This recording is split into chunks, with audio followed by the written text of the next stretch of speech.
Fala galera, você usa IA para escrever código todo dia, né? Você tá lá todo feliz porque tá entregando mais rápido do que nunca, produtividade tá lá para cima. Mas deixa eu te fazer uma pergunta. Você realmente entende o código que você tá entregando? Um estudo da Anthropic, né? Uns 52 engenheiros mostrou o seguinte: quem usou IA para gerar código acertou 17% menos nas perguntas sobre o próprio código. Em outras palavras, né? A IA tá te deixando com memória de peixe, tá? E o pior, código, né, nos relatos aqui do artigo, sempre parecendo super bacana, lindo, né, todos os testes passavam, o time achava que estava tudo indo bem. Então assim, hoje a gente vai falar sobre o risco que ninguém vê, né, que não aparece em nenhuma métrica e que pode destruir o seu time basicamente em silêncio, né? Então fica até o final, que eu vou dar um pouco dos meus insights aqui desse artigo aqui da Anthropic aqui. Então vamos lá, você provavelmente já ouviu falar, né, é uma palavra muito conhecida quem está no ramo aí de tecnologia, né, de dívida técnica, né? Se você vê muito artigo gringo aí, você vai ver mencionado como technical debt, né? Então assim, basicamente o que é? Quando você resolve um problema, né, hoje do jeito mais rápido possível,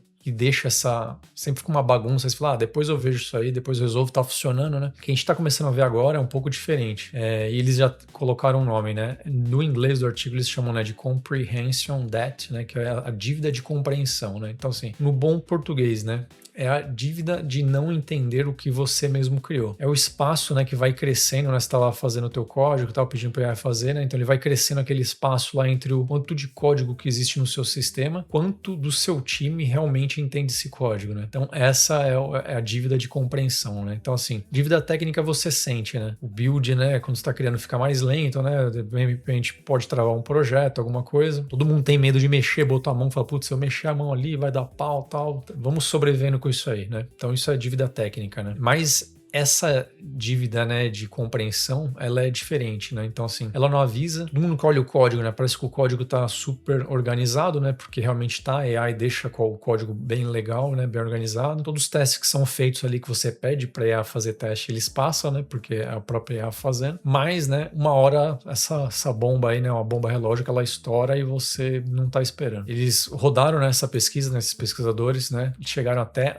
uma 7ª semana de um projeto específico e não conseguiram fazer mais uma mudança pequena sem quebrar algo do outro lado. Então foi esse meio que um dilema que eles chegaram. E aí o que era, né? O problema não era código, na verdade, bagunçado. O problema era que ninguém conseguia explicar por que as coisas tinham sido feitas daquele jeito, entendeu? Então chegaram num ponto lá e falaram, ninguém sabe mais explicar por que tá desse jeito aqui. É o que eles chamam, né, de dívida de compreensão, né? Ou seja, ninguém entende mais. E esse problema ele vai crescendo a cada interação, a cada novo build, a cada nova feature que os pesquisadores ali, né, durante a pesquisa foram identificando. Então, assim, vamos falar um pouco do problema da velocidade, né? Então, aqui que tá o ponto que na maioria das empresas, né, ninguém percebe, né?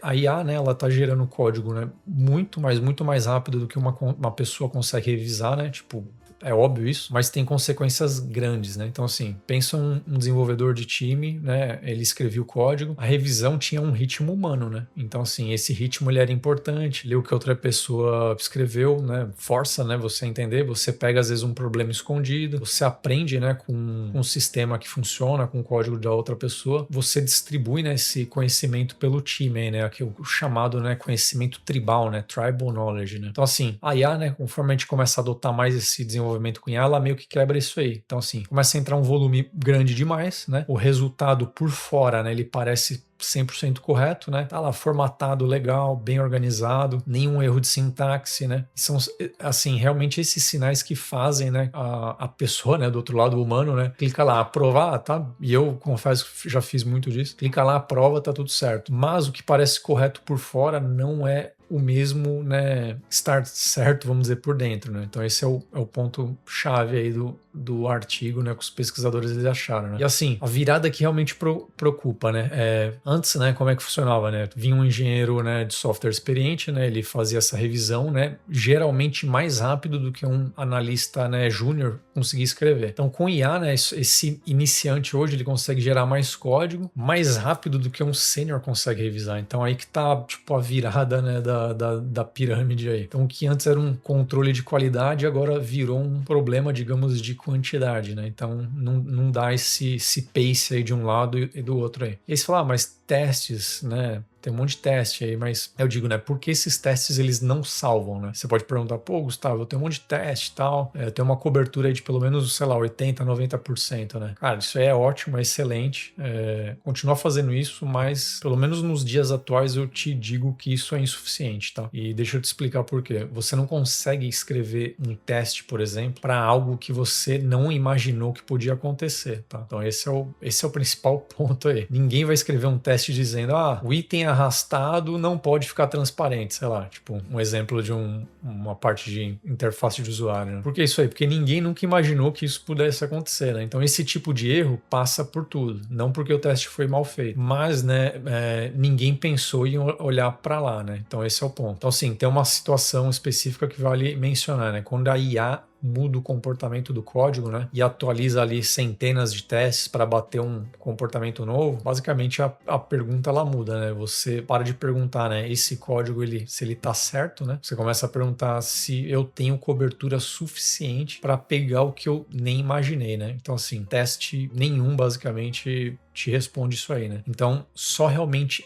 entender o código de verdade, ele responde, né? E aí os dados, né, dessa pesquisa, eles confirmam isso aí, né? Então, assim, quem usa IA, né, como um atalho, faz aí para mim, né, tirou, né, abaixo de 40% nesses testes de compreensão da própria aplicação. E quem usa IA para aprender, né, questionar, melhorar o código em questão, eles tiraram acima de 65% de compreensão, né, do entendimento desse código, né? Então, assim, olha só que interessante, né? A IA ela pode tanto te prejudicar muito você e seu time, se você só pede para ela fazer e você não utiliza ela para aprender mais, ela também pode te ajudar a você evoluir e entender melhor esse código, esse sistema, como ele funciona, né? Então, é algo assim muito, mas muito interessante. A tela, ó, é isso que eu comentei com vocês, ó, o gráfico aqui que esse paper, né, da Anthropic, ela coloca aqui, entendeu? Então, como né, que as pessoas conseguem tanto melhorar quanto piorar a questão em relação ao conhecimento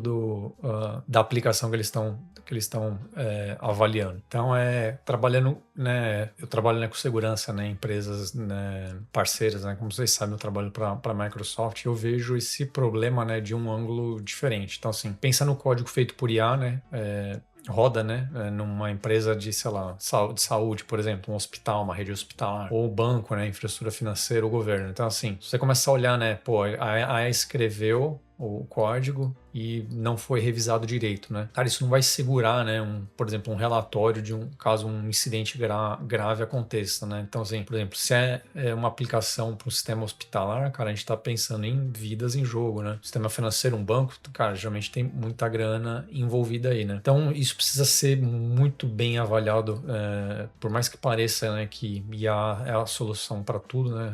Principalmente os líderes, né, hoje puxando muito para esse aumento de produtividade muito alto, precisa olhar um pouco para esse ângulo que eu estou comentando aqui nesse artigo aqui, para que os profissionais eles possam realmente ter esse entendimento amplo da aplicação, né? E aí, né, mas falar, o que muda com IA, né? É óbvio, né, de novo, vamos falar, o custo de produzir, né, código despencou muito, né, velocidade, né, que os times hoje trabalham, né, novamente, não é novidade para ninguém, né, disparou, né?